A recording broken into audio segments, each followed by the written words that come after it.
Welcome to another episode of Turn Purpose to Profit, where we are really uncovering how to build your business according to your calling, according to what God's plans are for you inside of your business, because He definitely does call us according to our talents, our gifts, our abilities, and definitely wants us to love our work. And I think inside of the noisy world of online marketing, learning how to build your business, build your influence, and become an authority, it can be kind of a challenge to find your direction because you're being pulled in so many different places.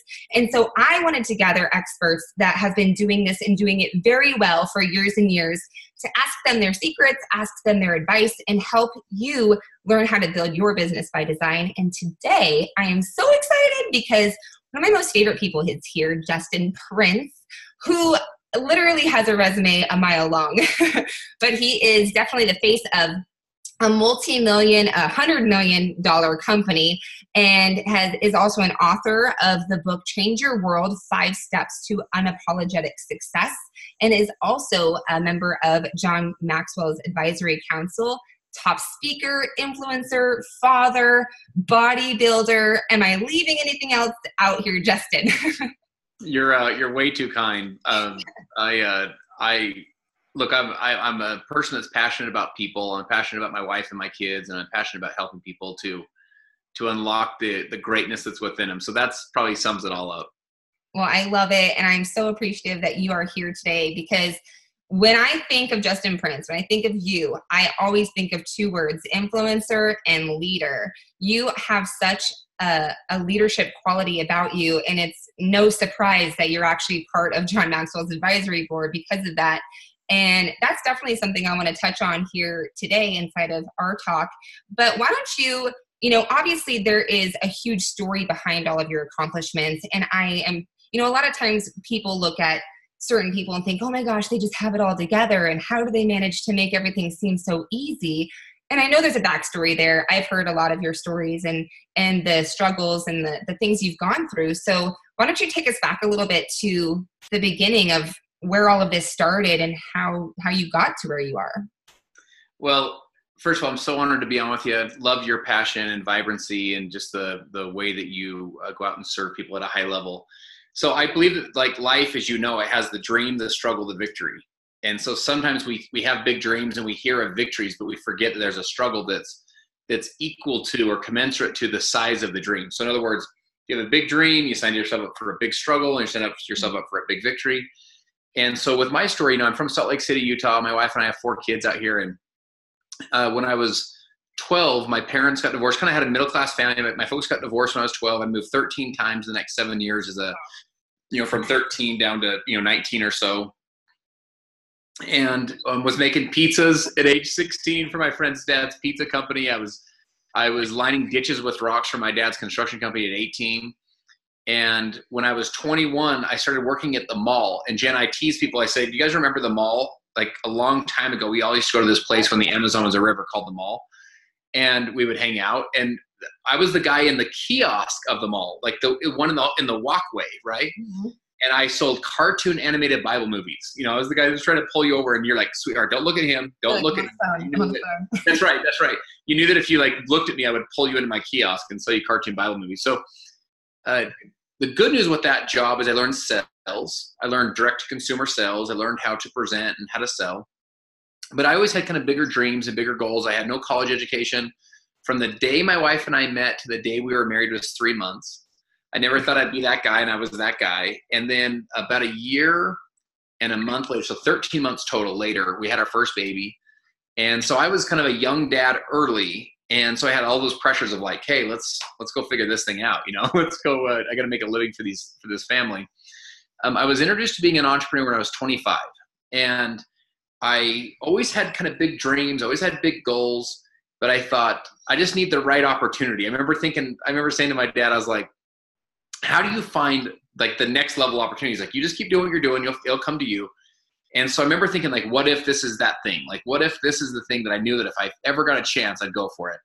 I ultimately, with this company, it was a nutrition company. I became the number 3 income earner and the national spokesperson for this company. I was in all the Barnes and Noble and Borders newsstands in the country in the entrepreneur section. I was 26. I was like, I'm the man. Then this company went out of business. I was like, I'm not the man anymore, you know? Oh gosh. And when that happened, I'd lost really all of my savings because by the time I'd gotten full time, I basically had burned through, in the effort to get there, I'd burned through all my savings. And so I started another business, and I was kind of licking my wounds, to be completely kind of transparent with you. I had to go get my old part-time job back. I then got a second job back. At one point, my wife and I moved into the loft of my wife's parents' garage. So I had these 2 part-time jobs. I'm trying to be this big entrepreneur leader guy. And then I'm living in the loft of my wife's parents' garage. And there was many nights, Jen, many nights where I'd be laying there at 1 a.m. or whatever. And I'd say to my wife, are we crazy? You know, like, is this going to work? What are we doing here? You know? Yeah. And are we ever going to be able to pull this thing off? And long story short, we did. You know, I hung in there. We pulled it off. I was able to make my first $1 million in my 20s. I became an owner and an equity partner of a multi-$100 million company when I was age 32. That company, we started a team. I became an owner, but we started a team at age 32, and that team's done almost $200 million in new revenue, that new business. And so it's been, you know, an amazing ride. But life is the dream, the struggle, the victory. And what I will share with your audience is this: people will relate more to your struggles than your victories. Yes. So don't only tell them about your Ferrari, because that stuff's hard to relate to. What they'll relate to is the harder times, some of the challenges that you had to face to get there. And so take good notes. If you're in the struggle section, take good notes, because that's what people are going to relate the most to. Absolutely. I think actually it helps to journal, especially during the bad days when you're struggling and having a hard time, because I think there's a method to the storytelling. You always want to come from a place of like, there's a lesson that I've learned, or there's a victory that I achieved, or there's something that I can teach you through my experience, versus, woe, it's me, it's hard right now. Is that something that you would keep a journal, or just kind of recommend people do to document the process and not feel so bad about where they're at, but realize you need to build that story, because that's what really helps inspire people? Yeah. So I'd share with you this way: the bigger the struggle, the bigger the story. So you want to celebrate the struggle. Like, I get it. None of us want to be in the struggle. I get it. In any area of our life, I totally understand. And when you're in the struggle, you can't wait to get out. I get that too. But remember this: the bigger the struggle, the bigger the story. Like, no one wants to, it's not a very inspiring story for someone to say, you know, my parents are rich and now I'm rich. Everyone's just like, that's the story. Like, it's just, you know, like, I had no challenges and now I'm successful. Like, people want to hear the harder it was, the more inspiring the story. And so if you're in the middle of the fight right now, you know, you're watching this and you're kind of in the middle of the fight in these different areas of your life, just know that you're going to pull out. Now, Jen, here's the point that you were making that's so important. Don't own the story of the struggle, because your struggle is not your story. Sometimes people own the divorce, they own the bankruptcy, they own the failure, they own I'm too shy, they own these self-limiting things and real challenges. They're not things that are, they're real issues that people go through, but that's not your story. Your story is how you overcame the struggle. So your story is actually the victory. And so I tell people, move through the struggle section. Don't own the struggle, move through it. But when it comes to journaling, I call it jotting. You just jot things down, because sometimes journaling feels super daunting. Like, then I have to write a whole journal and put it down. But just jot. And what I would encourage you to jot down is the emotions that you're feeling and some of the challenges. But more importantly, I would encourage you to jot down all the things that are going right in your life. Like, all the blessings. Like, Jen, you and I are having this discussion right now via technology, via mobile devices, via the internet. About half of the world's population lives on $2.50 a day. Yeah. I mean, we are so blessed, regardless of where we're all at in our careers or all out in our finances. We are so blessed that we're having this conversation right now. We are blessed and highly favored if you're hearing this discussion. Yeah. And so even with the challenges you're facing, don't forget that life is a gift, and life is not happening to you. Life is happening for you. And all of these components are coming together for your good if you'll use your story to inspire people, because you made it through and you made it to the victory. So that's really the challenge of who you become in that process of moving through the story. Right. Absolutely. I couldn't agree more. So let's go back to, I know you said you were introduced to being an entrepreneur at 25, and you became a top earner, third earner at 26, and then everything fell to the bottom again. How did you, a lot of people in this industry, they put fear on a pedestal, and they're so afraid of the failure, and they're so afraid of that happening. I mean, where were you at in your faith in that aspect? Did you just, drop to your knees and be like, now what? Or how did you come back mentally from having it all to having to start over? Such a good question. I literally cried grown man tears. I mean, I had tears run down my face for reals. And it was tough, dude, because all this work, all this energy, all this passion was it just felt like it was gone, Yeah. Couple things I'd share with you guys. I think this is so important. There's two great questions that you can ask yourself as a leader. They're almost they're like litmus tests. Like, how am I doing as a leader? Question number one is this: how far do you fall when negativity hits? So if you imagine, just for the sake of an example, a scale of 1 to 10, right?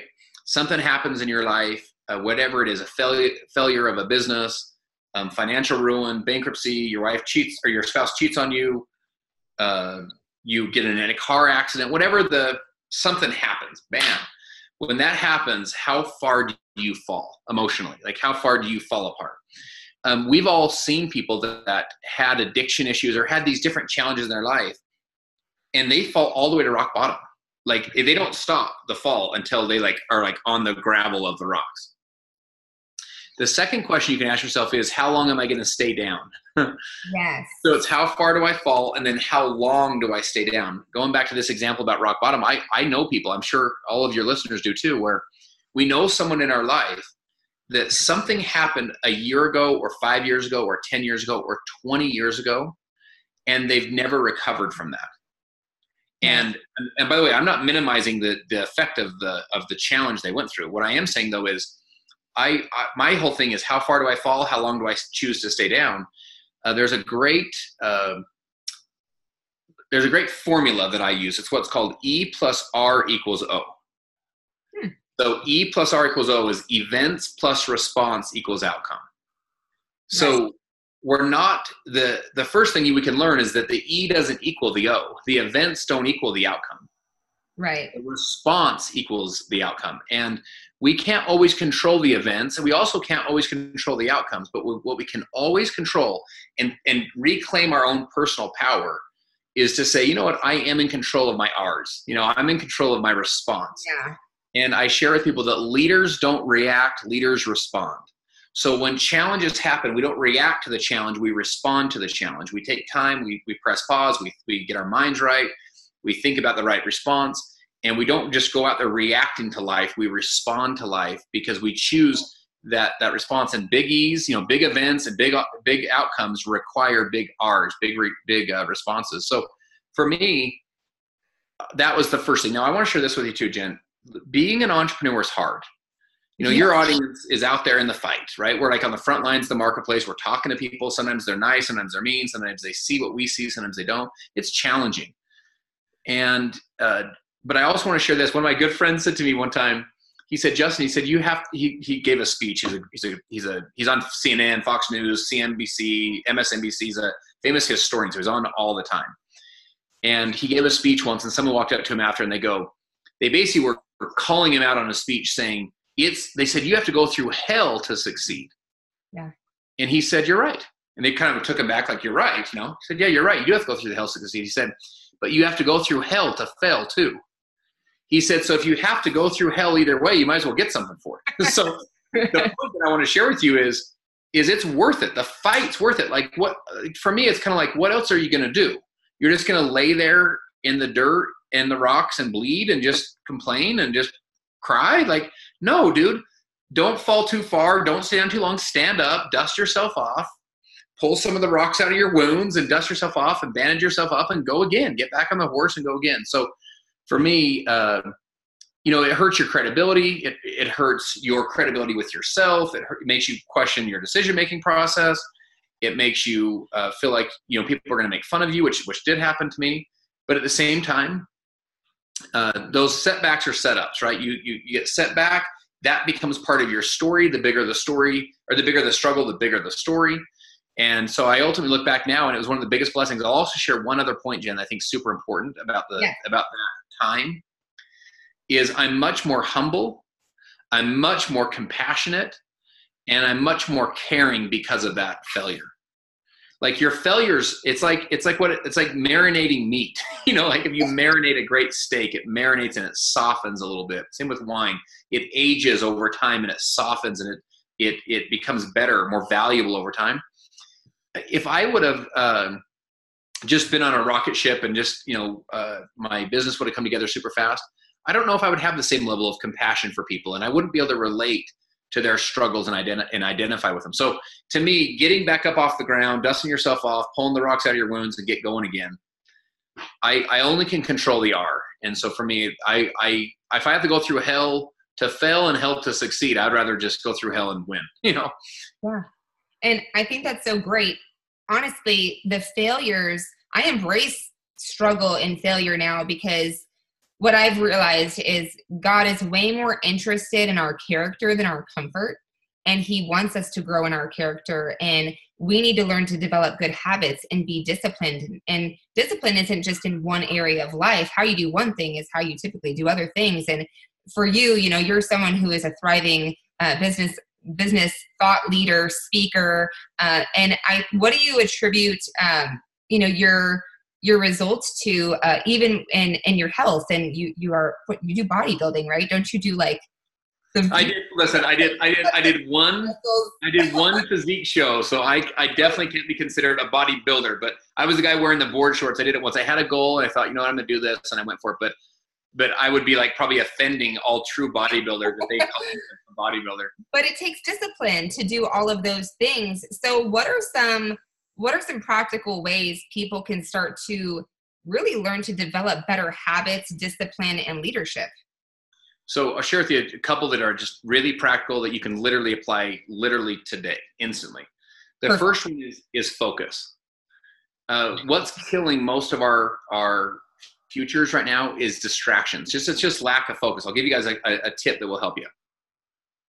Avoid your phone for the first hour of the day. So I tell people, avoid versus resist. Your phone from now on doesn't go in your bedroom. Like it just doesn't, and right now people are like, wait a second, that's my alarm clock. Look, the best $8 or $9 you're ever going to spend is go to Walmart or go on Amazon and get a new old school alarm clock, or go get an Alexa if you want to be new school. But the point is, you want to avoid your phone for the first hour of your day. What happens to most of us? So check this out. According to research, the very first thing that most of us touch in the morning is our phones. We touch our phone first. We touch our coffee second, our toothpaste third, our toothbrush, third. We haven't even rolled over and kissed your spouse yet. Yeah. You haven't even gone and told your kids that you love them yet. And here you are, you're already on your phone. Yeah. So what I would share with you is this: avoid your phone for the first hour of the day. Your phone's in the other room. And the research says that you'll be 76% more productive if you'll avoid your email for the first hour of the day. Now, the research was done on email, but the logic of the research is true of all social platforms, your text, your social media. And there's a reason why. Because what happens is we roll over, our room's dark. Most of us we lower the dimness of our phone. We're like, haven't even burning your eyes. and then we're instantly reacting to the notifications, instant reacting.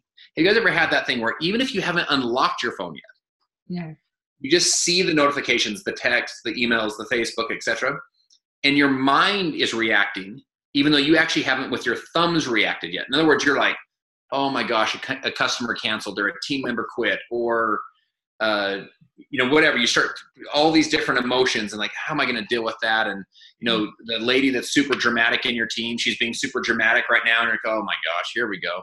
The point that I'm saying is, if you just avoid that, what I want to share with you is avoid your phone for the first hour of the day. Imagine that in the next 12 months, we could increase your income by 76%. I mean, 76% more income into your family that's a big number, right? Well, what if you could do that through focus, through becoming more focused? The second thing I'd share with you, Jen, is to listen to something positive for the first 20 minutes of the day. So proactively pour water into the well. I liken, pulling water out of a well. You can't give what you don't have, and empty plates don't feed starving children, Yeah. And particularly for moms, even more than everyone else, particularly for moms, they give so much, so often, all the time. They're giving. They're doing everything for everyone. And they have very little time typically to pour life back into themselves, some belief back into themselves, some hope back into themselves, some personal development back into themselves. And so I'd encourage you for the first 20 minutes of your morning to listen to something positive. It could be scripture for you. It could be music, a really positive music for you. It could be a TED Talk or a book on tape or a positive YouTube or an online course that's really positive. But what happens is this: your mind works on wave cycles. It works at 10.5 wave cycles per second. So it's basically your subconscious mind. So it's in the morning, it's more relaxed. Even if you're tired, your subconscious mind's actually more alert.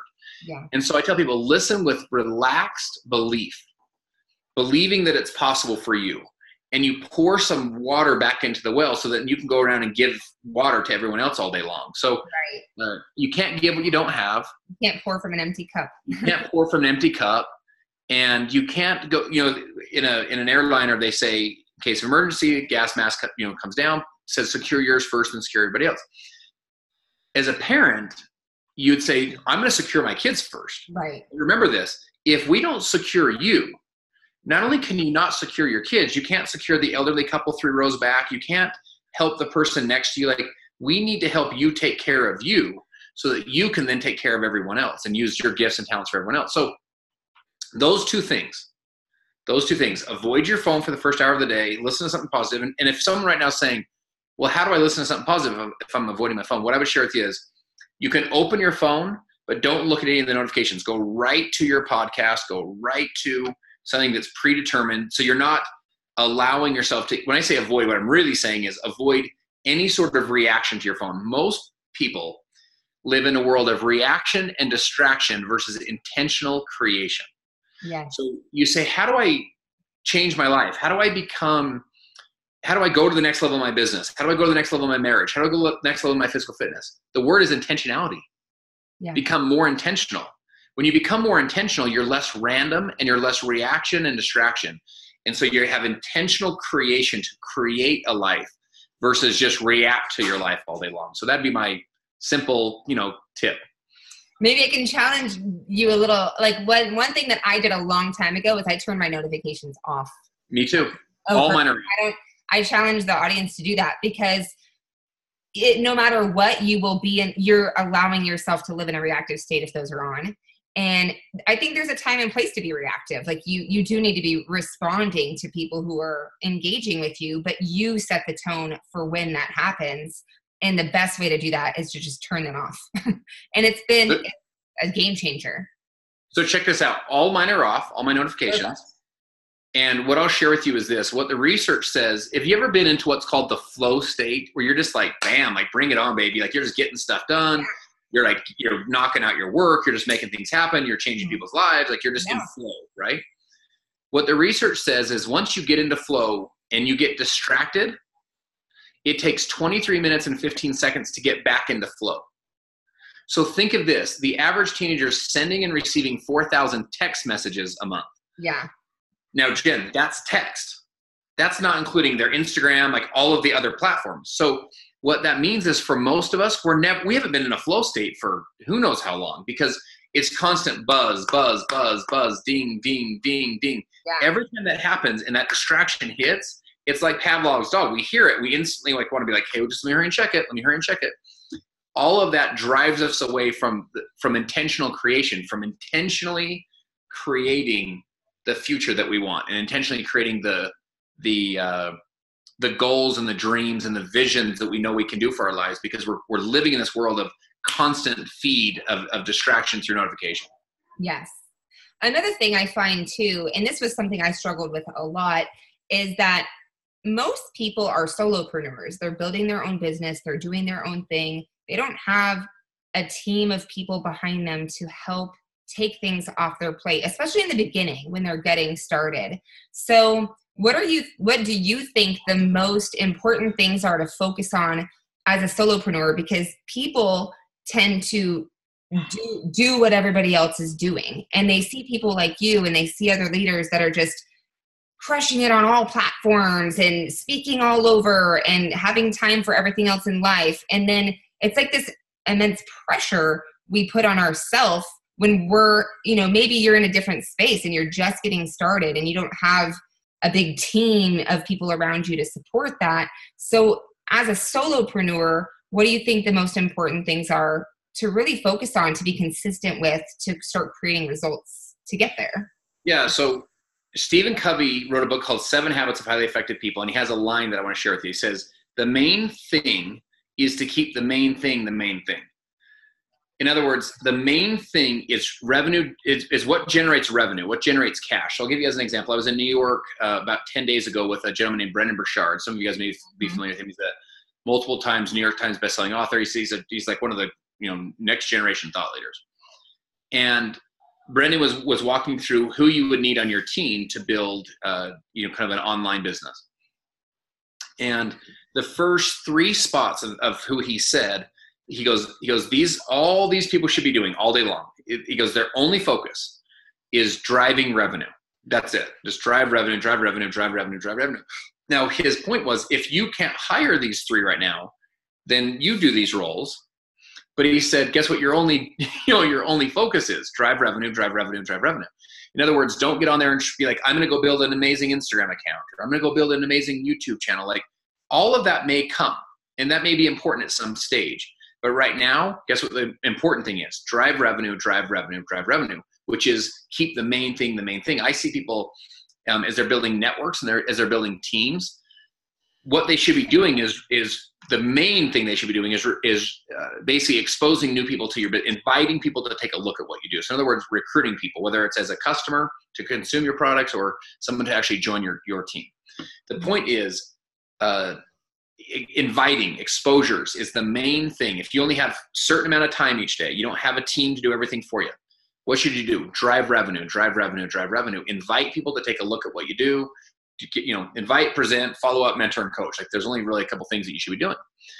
And so with that said, when you get into that world, is what most of us want to do is anything besides that. You know what I'm saying? Like, I'll set up the chairs, I'll blow up the balloons, I'll make the flyer, like, I'll host the call, I'll vacuum the floor, like, I'll do anything besides talk to my next door neighbor and try and drive revenue. And the most important thing you should do is keep the main thing, which is revenue producing activities. And the most important activity is people. In any business, there's really 2 things you need. You need people and processes. So processes are, once you have great people, running them through the process or a system. But great people, it's getting great people on the bus. So Jen, in any business, this is the name of the game, is scaling and building out a team of great people, getting great people on the bus, and building a community of people that you can start to leverage your time, you can start to leverage your efforts. But the only way you're going to get there is by keeping the main thing, which is the main thing is inviting great people to look at what you do. Absolutely. I think it's so important. And it can be uncomfortable in the beginning. And the good news is there is ways to, create the processes. And we have things like webinars and ways that you can cast wider nets to present to more people at one time now, which is awesome. So when it comes to driving revenue, I think there's another piece to that, which you're obviously a huge influencer, and having the authority to influence and having an audience really does help to scale that. So at what point should people start focusing, obviously driving revenue, but creating a balance of also building out an audience at the same time? Yeah. So part of inviting people to look at what you do is talking to people, mm-hmm. right? Because if there's no one to talk to, then there's no one to invite to look at what you do. Right. And I tell people that conversations create relationships, and relationships create business. So what you want to do is get in the game and start having conversations, whether it's through video, through through posts, through a blog, but start creating conversations, like start putting out content. If people learn from you, if people are learning something from you, you become an authority, you become an expert, because people are like, I learned this from so-and-so. And you might think, in fact, you probably will think, let me rephrase this. You probably will think, who am I? Who am I to have a voice? Who am I to have an opinion? Who am I to share content? Who am I to be someone that matters? And the truth is, there's a term called the imposter syndrome. We feel like almost like we're like an imposter, like, man, I hope they don't figure this out, that I'm just new, or I'm just kind of figuring it out. Guys, your authenticity is your currency. You can be your real self, and you don't have to, Gary Vee talked about this. I think he's right. It's document versus create. You don't have to go out there and create a bunch of content. Just document your journey. Yes. Like document the feelings that you're going through and the wins and the losses and the ups and downs. I'm not saying to air all your negative, all your dirty laundry, but I am saying that journey that you're on, documenting it, even some of the losses, that's what people will connect to. And that's where you create conversations, and conversations create relationships, and the relationships create business. So I'm all about it. But again, the idea of post and pray, if that's your strategy, that's a terrible strategy, right? Like, I'm just going to post and just hope that something happens. No, you still go out there and do all of the other things to invite people to take a look at what you do, to start conversations with people as you're building your voice, as you're sharing your life. And I also want to share this, Jen. You know, you'll have a post and it only gets 7 likes, or you'll have a video and it only gets 12 views or 40 views or whatever it is. And you feel super discouraged. You're like, what the heck am I doing with my life? You know, like all that time and only 7 freaking likes. Like, are you kidding me? So let me share this. If later today there's an airline crash and there's 40 people on the airline that die, it would be the biggest news story of the night. So don't forget, that's 40 human beings that heard your voice. That's 40 human beings that saw your video, that heard your perspective. And so don't forget, you're not doing this for the masses. You're doing this for the one. If you can help that one person learn, that one person grow, that one person, from you documenting your experience, it unlocks their confidence to go on their own journey and whatever. Guys, you're winning. So I love what Maxwell says. He says you either win or you learn. We're trained that it's win or lose, right? You either pass the class or you fail the class, or you either keep the job or you lose the job. It's very binary. It's very, it's very left or right. That's not how entrepreneurship works. It's win or learn, baby. Like if you didn't win, did you learn? If you learn, then you win. So it's win, learn. You're constantly learning, constantly adapting, constantly growing, constantly providing more value and serving at a higher level, because you're winning or you're learning at all times. Exactly. And it's important to focus on who's showing up versus who isn't. It's easy to say, oh my gosh, I only got 100 views or, 50 views on my video. And then you go into this state of, why didn't I get more? And then you miss out on the 50 that showed up. That's right. And those 50, if you could have helped 2 or 3, that's the momentum that builds. So I think you're doing it right, my friend. And I know for you, you're a very avid reader and you have big beliefs around reading. And I know we were talking about, having good morning routine and, do you do like, what's your personal development look like? Do you listen to something in the morning and then also have reading time? Like, what's the power? I want you to just explain the power of reading and how you set up a schedule for that. Because I know a lot of people are very inconsistent in that department. Yeah. So let me share this about reading. Number one, I want to encourage you to get really curious. Like, what are you curious about? Remember, when we're in school, in the kind of a traditional education system, you have to take classes that they assign. You have to take basket weaving. You go, I don't even like basket weaving. They said, it doesn't matter. If you want to pass school, you got to take basket weaving. Well, now you're an adult and now you're an entrepreneur and now you get to choose what you want to learn. And so you say to yourself, what am I passionate about? What am I excited about? What am I anxious to learn? And so I like to study things that I'm really looking forward to studying. It's not something that takes this big burden to want to study. I'm excited to learn it. And they did a study that said that the average American worker reads less than 1 book a year. Wow. And the top CEOs in America read 60 books a year. So Jen, that's a 60-to-1 ratio. For every one, it's actually a little bit less than 1, but for every less than 1, they read 60. So the question is, what's the difference in income? It's 60-to-1 in books. What's the difference in income? Is it $50 for every one they make? Is it $100 for every one they make? $150 for every one they make? The answer is 319-to-1. Wow. And so for every $1 the average American worker makes, the top CEOs make 319. So it's a ratio of 319-to-1. 60-to-1 leveraged in books, 319-to-1 ratio leveraged in earnings. Now here's the bigger point. I'm not suggesting that the only difference between the average worker and the CEOs is the amount of books they read. What I am suggesting, though, is that the books that you read will define you. And the books that you don't read will also define you. Like, there's books that you get a chance to learn all of this knowledge, all of this wisdom you can pour it in. So for me, one of the little tips that I did First of all, my mentor said, don't read books, study them.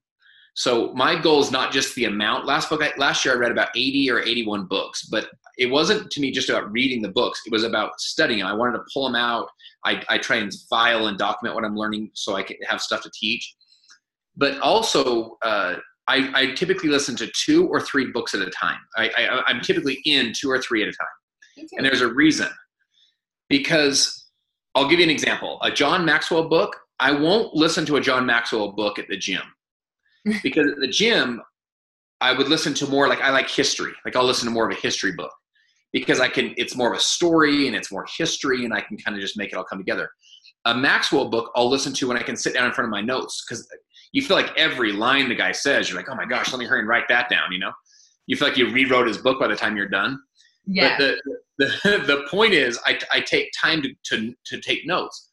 So I have some books that I listen to when I'm doing kind of driving or at the gym, because I like to learn about Abraham Lincoln, and I just get weird about stuff, I'll give you a totally weird thing. A couple of years ago, this is probably about 2 years ago, if you remember, over in Iraq and in Libya, they had ISIS and ISIL. ISIS was like this thing. And I remember thinking, I heard about it, but I didn't know anything about ISIS. I couldn't explain 2 things to you about who they were, what their ideology was, or what their deal was. And so I went and read 3 or 4 books on ISIS. I was like a freaking world expert on ISIS. Now you say, why did you care about that? What does that have to do with leadership development? It's just something I was really interested in. I went really deep on the Bay of Pigs when Russia sent nuclear bombs to Cuba, and Khrushchev and Kennedy had literally, it almost ended all of the world. They had this standoff with each other. I think that's fascinating. I studied that, watched multiple documentaries on it, because I got into it. So here's the point. You should be an avid learner and a curious learner. Great leaders are very curious. If you get around John Maxwell, he's very curious. John is very curious. He'll ask questions. I mean, Jen, I was in Costa Rica with him. We did a leadership transformation in Costa Rica. And at night, so we're working literally from dawn to dusk. And at night, we were all sitting there having a dinner at this private dinner. I mean, it's 10:30 at night. We've been going since 8 or 9 in the morning. And we're all just so everyone's kind of loosen ties, everyone's kind of chilling out a little bit. And John is just going around the table saying, what's your favorite music band of all time? What's your favorite song of all time? I remember one of his questions was, what's your favorite Bible character? If you could pick one person, who would it be? And so people were explaining their why and whatever. But here's John Maxwell, who could be teaching us all day long. His ties loosened, and he's just sitting back, asking questions and listening. He's very curious. And that's a great lesson for all of us, to be more curious and to learn more and to be an avid learner and an avid studier. And I tell people, you always want to be one book ahead of your team, one podcast ahead of your team, one audio ahead of your team, one interview like this ahead of your team, one Facebook Live that you've listened to ahead of your team. Why? So you always have something to teach. They can always learn from you. They can always plug in and into that fountain, and you can always pull water from the well. You always got something to share. And so I always try and be one book ahead, at all times. I think that's great. I do. And I think too, sometimes you have to be in the mood for a certain book. So I have 2 or 3. Yeah, that's it. Sometimes it's well, I want to, do more on just spiritual learning, or maybe I want something more practical. So I think it's really a great strategy. And that's exactly it, is don't force yourself through books like we had to when we were kids. Yeah. No, I only am into books when I want to be into them, when I'm really excited to learn it. Yeah. I don't just grind through books like I used to. I have one book and I will not ever move off this book until I'm done. No, dude, if I'm not feeling it right now, I'll go to ones that I'm really, really turned on about. Yeah. I'll get halfway through a book, and either I was reading one the other day, I'm officially overwhelmed if I do one more chapter. This is just too much information. And so you just, you move on to it, the next one, take a break, come back, or have you ever dusted books where you're this one's not for me? Yeah, right? Of course. Awesome. Well, my friend, I so appreciate you being here. And by the way, I know that you have a book on Amazon. I'm sure everybody can grab on Amazon. Yeah. So here's the deal. I'll give you a free digital copy for your whole audience. awesome. I'll send you a free copy of it. I'm excited for you to read it. I think you'll get a ton of value. The feedback over the years has been super positive. But if you go to iamjustinprince.com, iamjustinprince.com, I'll give you a free copy of my Change Your World 5 Steps to Unapologetic Success. It's basically, if some people say to me, how did you go from like, divorced kid, come from a broken home to no college education, no professional background, to building, 4 different multi-million-dollar businesses and generating hundreds of millions of dollars of revenue. And that book is some of those 5 principles that I used to build unapologetic success. So I think you guys will get a lot of value from that. Awesome. And then I know you also have a free guide on Win the Morning, Win the Day. Yeah. So I become one of the things that helped me get unstuck and helped me to really go to a different level. Like if you're feeling at that place, you guys ever had that thing where you're like, the greatness is in there. Like you feel this like calling on your heart, but you're like, dude, I feel stuck in my business. Like I'm just not moving forward the way I want. I feel like I don't have the positive momentum that I'm looking for. One of the things that really got me unstuck and really got me dialed was dialing down my morning patterns, my morning routines. And I've been able to share this with entrepreneurs from literally all over the world, and the feedback's been off the charts. I shared them two of them with you, which is avoid your phone, listen to something positive. But I have 10 tips of what I do to design my mornings, and I think they'll be massively helpful for you. So Jen, I'll also get you a link that you can get to all of your people that subscribe to your philosophies and your vision and where you're headed, that they can win the morning and win the day. I'm telling you, you dial in your mornings, you win those mornings, you'll win the day. The momentum of a good morning feeds into the momentum of a great day. Perfect. So be sure, do you have the link for that now, or I can put that in? Go. And if you go to my site, iamjustinprince.com, you'll actually see it on the blog. Okay. But I believe it's just iamjustinprince.com /win the morning. Perfect. And I'll be sure to put it in the email that goes out as well with this interview. And so one of the biggest things you ever said, I remember seeing you live, and I think I'm saying this right. You can choose to quit or you can choose to keep going, and the decisions you make will define you. Is that right? Yeah, you said it a little bit better than I say it. Yeah. The way I say it is there's always reasons to quit, and there's always reasons to keep going, and the reasons you choose will define you. And I'll share this with you about reasons. One of the secrets to success is this. Imagine back in the day they had scales. Like you'd put a lot of weight on the scale and it would go like this, right? If you want to just kind of guarantee your success, you stack more reasons to keep going on the scale, and the more reasons you have, the higher your odds are. So you increase your odds by the more reasons. And so you start stacking reasons. And I tell people, in your business right now, there's reasons to quit your business right now. There is. Let's just call it for what it is. But guys, there's also reasons to keep going. And the reasons that you choose, and there's probably reasons to quit your marriage sometimes, but there's also reasons to keep going in your marriage sometimes. There's probably reasons to quit to not wake up and work out. And there's also reasons to wake up and work out. But the reasons that you choose will define you. Yes. I just wanted to end on that note because I love that thing. That's sweet. Thank you so much, Justin. And I'll be sure this will be live for everybody to view. Looking forward to having the viewers watch it. And I appreciate you so much for being here. Thanks, Jen. I appreciate all the good work that you do, all the positive, all the positivity that you pour into people's lives and pour into the marketplace. You're an amazing gal. Thank you so much. Thank you, guys. We'll see you on the next episode.